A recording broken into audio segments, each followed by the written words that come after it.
on it like? All right. Good evening. This is Jay Lang here again. Tonight we're going to be, or tonight we are prepping for the Marine Corps Half Marathon, which is going to be running tomorrow. During the last couple of videos, I ran a couple and I said I'm prepping for the Two Oceans Marathon. Well, tomorrow, even though this is a sanctioned race, the Marine Corps Half Marathon, it's another training day. 13.1 miles, and that's kind of, you know, we were just talking about. It's a step down day for anyone this close to the marathon. Right, exactly. So, yeah, but, you know, why not go out and get like a t-shirt and your medal. And a medal, you know, for another training day? Hey, why not? So, yeah, we're doing that, but we're sitting around just talking, so thought we'd just kind of share this with, you know, anyone else that is, you know, beginning or haven't run maybe a Marine Corps Half Marathon, interested in doing that. But this is kind of the pre-game day kind of prep. Well, right and plus now. doing a half marathon on your 13 day, it gives you like the environment too. Like he's never run one before, so he doesn't know. I've never ran one before. He doesn't know about the environment. Like it's so much different than a 13-mile training run because like you have the endorphins, you have the crowd, and you really do. Your speed picks up so much to where it wouldn't on a regular 13-mile run. Hopefully it picks up so much that I'm going to win this damn thing tomorrow. Now that is great. That's what I'm hoping for. There you go in like, oh, you know, the first runner in, you know, breaking the tape. You kind of like, oh, this guy's never run a race before. Who is he?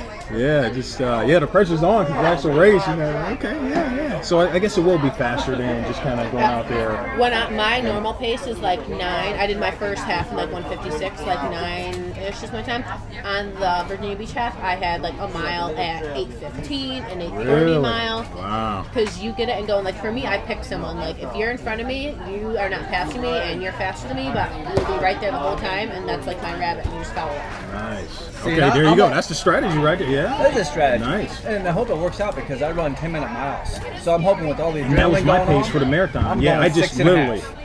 So, it's like what? That's what I'm hoping for. But so. your pace, like my pace, if I'm running a half and like marathon training is completely different. Like like I said, I did it in like 1:56, so 9:09 is 2-hour marathon pace. So I was running like 9:07, give or take. You know what I mean? But are you going to start off 9:07 pace and then just go forward with that to 13.1 miles, or are you going to start like at 9:40? I start off at like 9:20 pace. So 9:20 pace. And go and then pick it up. I can't start off like stand there and just do that little bit. Like I start off like slow first couple times, stop and use the bathroom if you have to. And on Hawthorne, this marathon here, this half that we're doing is going to be all hills. No. In the first half, No. right? It's actually, it'd be a little inclined when you start off. You're running on the road. We run on the trail. We'll be on the road. Yeah, Okay, the so trail, it's right? There is actually hills on the trail. So even when you go out to the O Club, the Marshall Pavilion, that area over there, are we running on the trail or the No, road? it'll be all road. Okay, so it's going to be flatter, right, than running the trail because the trail is too small to accommodate everyone. So you'll be all road. So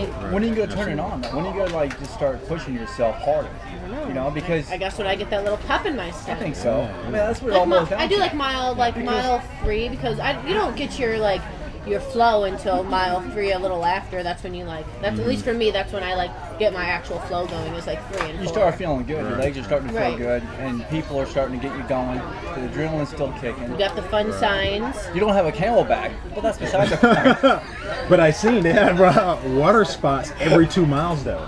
Yeah, so you should be good. Because I looked at that, I was like, oh man, yeah, that's every 2 you're gonna be miles, set. and they're gonna have a choice of water or Gatorade. So that's the good thing. That was the question I had for him today: is it going to be just water? Because if it was, and I was going to bring my Nathan water bill, or if it was just going to be water and Gatorade, then I'm not going to worry about water Gatorade bill. too, you have to watch out for sometimes too, because in the VB half they use the powder where they mix it with water, and it's not always correctly mixed. And that's the problem. And I got way too much super sticky, super tart. Okay. So that you kind of, I'm not saying you don't want to maybe chug your first cup. Take a little sip, test it out. Right. Because it's not always what you think it's going to be. Are they going to have booze here or anything like that, or is it just water and Gatorade? I think It's just drinks. water. I think just fluid. That's And then all at the end they usually have bananas and bagels. Okay.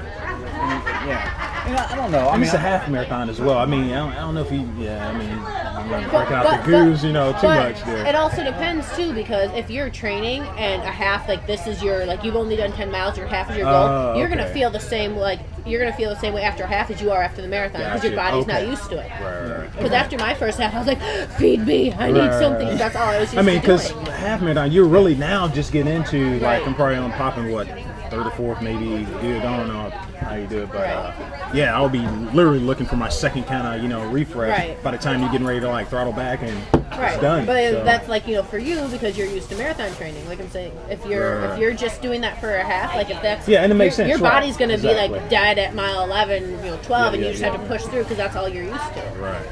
Yeah, usually from what I read, and you know, they say don't believe, you know, half of what you read or whatever on the internet. Matter of fact, they say don't believe anything you read on the internet.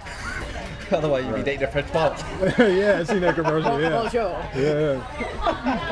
Anyways, but yeah, from what I read is like if you're exercising for less than an hour, then there's no reason why you need to eat anything during that hour. But if you're going for over an hour, which for me, I mean, my goal time is like 2 hours for this marathon. Hoping a minute or two before that, but 2 hours is good. I'm gonna need something after that 1 hour, so I have to bring at least a couple. Absolutely. Yeah, because I'm bringing a couple as well. And they recommend every 45 minutes. Exactly. After the first 45. And even like when I was telling you about that recovery after, it says on there like maybe it's like 6 to 8 miles. Like don't use this unless you run so far because your body doesn't need it. It's not worth it. You don't need to replenish it. Got it. Yeah. And here's an interesting story I just read not too long ago, which was swishing Gatorade in your mouth for like 10 seconds. So, and that holds up to about an hour. It confuses the brain into thinking. So you mean you just run and you just kind of just swishing it around? You're not swallowing. And spitting it out? Really? Spit it out after 10 seconds. And that's supposed to confuse your senses that your body is perfect with. It's supposed to make you perform at a higher level. And it works for up to an hour. So that's just something I just read. I don't know if scientists have nothing to do with this world. I don't know. That's what they came up with. That's awesome. That's a new study. So if you Google that. Okay. Have you tried that? You ever heard of that? I have heard it. He told me a couple weeks ago. I have not tried it though. I tried it and it works. It increased, it decreased my time by 5 seconds. Okay, yeah. No, I don't know. I don't know, but scientists, I mean, I don't know what they get from it if it's wrong. They say you still have to drink the Gatorade in order to get, the nourishment you need, but if you just happen to switch it as well, it just... Okay, so it kind of adds to the effect there. So you have the replenishment, but now you don't have that kind of just mental kind of, I need to drink more. Just because you're a little maybe tired. So I'm reading all these crazy stories about how to improve your time. Do you run up hills? Do you do that hill training? Do you just do flat surfaces? What type of sneakers? Heavy ones, light ones. Which one's the best ones? Pronators, overpronators. You're supposed to rotate your shoes too. Like you're not supposed to run in the same ones all the time. Yeah, and I was wondering about that because right now they're supposed to have like a day to breathe. Because Jess was saying it's like a day or two to breathe in between. They're supposed to run in like the same shoe every day all the time. Oh, okay. But if you don't run every day, then you're fine. Oh, okay. Got it. And then it's shoe equipment. It's what shirt are you gonna wear? What shorts are you gonna wear?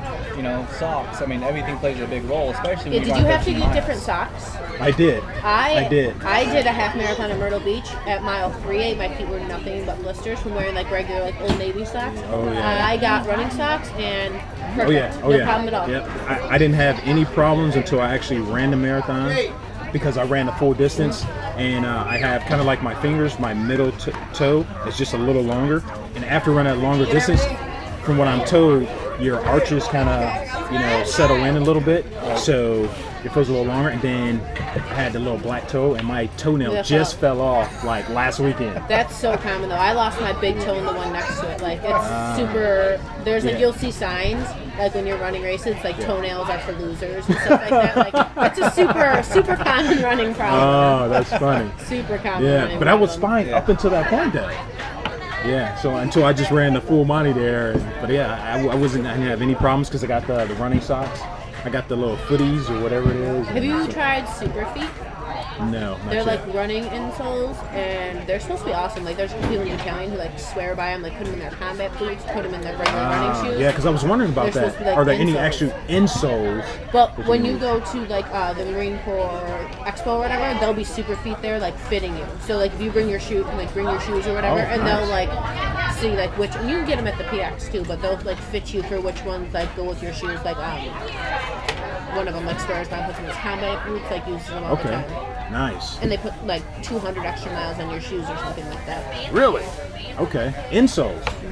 Okay. I was just in DC over the weekend, and I stopped by a running shop up there, and I told I guess the guy that worked in there about I had my toe down, fell off, and this and that. I said, hey, do I need to get a larger size shoe, to compensate for that? He said no.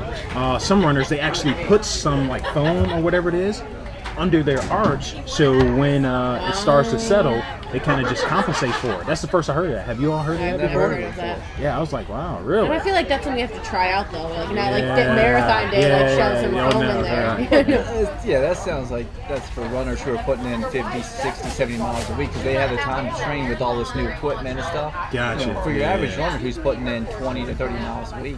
Well, I feel like almost. Yeah, because I'm definitely in that category. Yeah, because I'm definitely not putting in those. I feel like everything with running though, the majority of it, it's all trial and error. You know what I mean? You're not going to know, like you learn something at every runner conversation, you learn something different each race. Like it's all trial and error to see exactly like what works for you and keep evolving as you learn new things. And different weather. You get rainy weather. With this humidity gone, my time has dropped like 30 seconds. Really? Okay. I'm from Buffalo. We don't do humidity. And that's another thing I heard about is that, if you, I guess, when you run over 65 degrees, you're supposed to like decrease your time. Like if you usually run an hour at whatever distance at 65 So degrees. don't run as long. Yeah, well, if you run at 70 or 75, you have to pace yourself back, right? Well, you basically are running longer. You run an hour, 5 minutes, hour, 10 minutes. Right, it takes you longer. I don't know. But it's the same effect. I don't mention it because the same effect happens when it drops below 55. So when it comes time for the Marine Corps Marathon in October, if it's like 35 degrees, it can affect you just the same as if it was 90 degrees, So it can slow you down by you thinking, oh, it's cold That's out, one I'm of going the to be things good. on, like, I get the active.com emails, and they tell you to train, like, if you're running a race in Colorado, like, training in Florida is not, like, it's not going to work for you. Right, because now like, you're running at altitude, right, I mean, higher that's, altitude. like, obviously an extreme example, but same thing, you know what I mean? If you're training in 95-degree weather and running a race in 30-degree weather, it's going to be completely different. So it's like, I mean, if you can train, in the element that you're going to be running in. Yeah, makes sense. Yeah. All right. Well, that's great. Kind of, just sharing things back and forth. I mean, I've learned a lot just talking with you all so far. Definitely the whole Gatorade swish method. That's secret. That's secret. Top secret right there. Yeah. That's the difference between first and second place. Right there.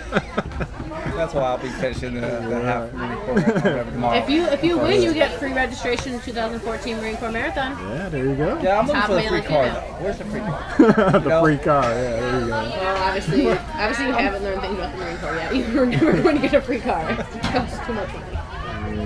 Yeah, and don't forget parking and preparedness, getting ready for tomorrow. You don't want to show up at 6:30 and find out there's no parking. Because I don't know how many people you show up tomorrow. 4, 5, 600 people. Same thing with porta potties. Go before you go.